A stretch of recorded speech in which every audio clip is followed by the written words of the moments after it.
You have that instant feedback. So because you've done the research, you've figured out what those effective rates are. And so you're able to monitor that in real time. What about a pharmacy that is just waiting to see what happens? So if they're just filling and billing and just going strictly off, what's coming back, what do you think the lag time is between a transactional report today and what those finances are actually going to look like? When do they see that difference? Again, I've spoken, not so much here recently, but especially, last year and the year before, spoken to several pharmacies that ran into that issue that says, when we were operating, when we were running our reports and everything looks good until they just come up. A lot of them, again, they don't have the business side of it. They're just running the pharmacy the best they know how. They don't have the stuff programmed in, and they're waiting 3 and 4 or 6 months, and they're going, something's wrong. I mean, my reports say I'm making money. The reports say I'm making X amount of dollars per script, but it doesn't. Something's not happening. We're not, and our expenses aren't more. Something's wrong. Yeah. I mean, I've talked to several pharmacies that have seen that, and they don't know because, again, they don't know what's happening at the time, of adjudication. When they run that script, they don't know what's happening. So it's all about having as accurate of information as you can. I mean, our PSAO just put out something new on another plan. I mean, I've got it set up where I start in January. I know that the first couple of weeks in January, I'm looking over this stuff and I'm making sure I got it programmed for the year. But you also have to. I mean, I look at our PSAO, I look at it daily, and I just check the news. Sometimes we'll get an email about it. Sometimes they'll slide something in, but you always have to be watching because something may change, and you got to be reading and staying informed so that I know if I've got to make a change into Pioneer. So does that happen throughout the year, or does that only happen like? It shouldn't, but there's they were waiting to sign a contract. Well, this one I'm talking about now is Express Scripts. And they've been one of the plans up until now that has not had a effective rate. And they just came out this week, sent an email out, and now they've got an effective rate. They were waiting to sign a contract, and I guess the contract they signed, they're doing an effective rate.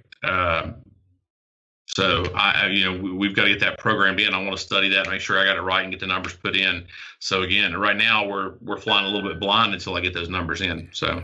Yeah, and so how are you informed again? Did you say you went to the website and found it, or do you get a phone call that says, "Hey, heads up"? For the most part, they'll send out emails, and it'll be a brief, one-liner saying, take a look at this or whatever, and you may you got to be to look at that. But I like to go on the website, and I'll catch it a lot of times before the email comes out, and there's a news section that will list, major updates like that.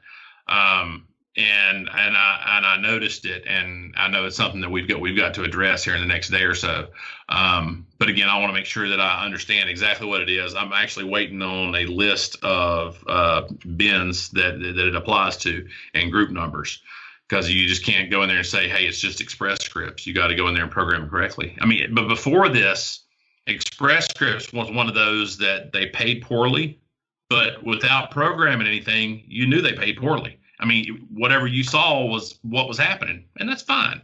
That may have been 5 cents, 10 cents, 20 cents. Oh, it was they were horrible. But now, so here's the deal. Just to explain effective rates. Now, if Express Scripts can come in here, and with the effective rates, you're going, holy crap! I'm making $20 on the script now with Express Scripts. No, you're not. You're losing 50. I mean, if you don't have that number in there, if you don't have these formulas, and it's basically just a percentage. They're basically saying on each script, whatever the AWP for that script is, we're going to pay you, 85% or whatever the number is, and you put that into Pioneer, and it does all the calculations for you, and it tells you truly you're either losing or making money. So. But other than that, you're making decisions, and you're buying drugs going, oh yeah, I'm making $20, I'm making $50, I'm making $10, and then 6 months from now you're going, how am I going to stay in business? It's because you didn't program anything. You don't have anything. You're not making good business decisions. When you look at like just basic like adjudication of a claim, you would expect it to be a very simple like, arithmetic problem that you see number A plus B minus C equals D, and it's much more like one of those like detective maps with a yarn that just kind of goes all over the pins on the map on the wall. Yeah, I mean, but between the rebate cost of the drug and whether it be a DIR or effective rate, I mean, there's just a lot of things that have to be calculated in there. And like I said, Pioneer does a good job. It's all laid out there for us. It helps our technicians be able to make a good decision without calling somebody up. They can tell exactly what's happening, and generally between them and a pharmacist, we can make a good decision, quickly. Yeah, and so anybody on the outside, basically what he's saying is that you have to go into the software and say, if they say they're giving you $20, they're actually giving you $2, right? Like you have to plug in a formula that says what they send back isn't really what's happening. So what would happen if you missed that email? Maybe that email goes to your junk folder. And now all of a sudden you're dispensing NDCs that are not preferred. They're not on their formulary. Every transaction you do for presumably 3 or 4 months until you go back and actually reconcile, you're losing quite a bit of money, right? Or I guess theoretically it could go the other way. You could play it just right and be like, oh, cool, there's an improvement. It doesn't go that way. No, but it could. But see, Imagine. we're trying to make the decisions to force it the other way. Yeah. Because again, there a lot of times, I mean, and it happens a lot. There are NDCs that you can change to that have they call it a spread. It has a higher AWP spread between the cost of the medication, after rebate, whatever the final cost of the medication is, and what the the average wholesale price is, which is it's a database that says what the AWP is. You've got to find medications like that to help bump up your averages a little bit, so you can stay in business. Yeah. So it seems like there's kind of a few prongs here, a few things that you have to do. First off seems to be awareness. If you don't know what your DIR fees are, you're in trouble.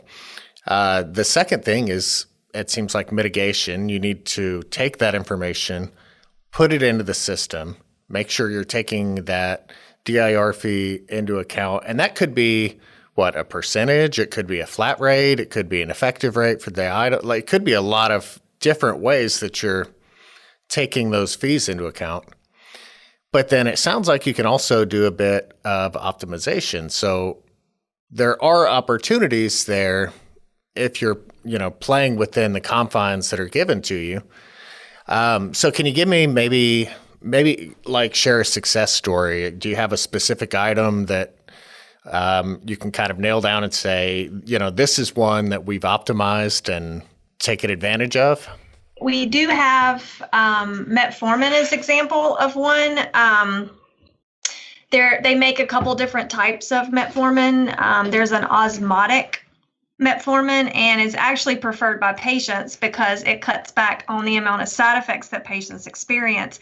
But we were able to, talk to patients, talk to doctors about that, and that has been one that we've been able to optimize and actually make some profit off that by just changing the NDC. So that would be an example of one that has definitely, not only has it saved some money, but it's also been more advantageous to the patient as well. So that's one example of that. Thanks for listening to this clip from Beyond the Scripts, presented by the Catalyst Pharmacy Podcast. If you enjoyed this episode, please support our channel by liking, subscribing, and clicking the notification bell so that you'll be notified anytime we post new content. To stay up to date with all of the latest independent pharmacy news and content, follow PioneerRx on your preferred social media platform.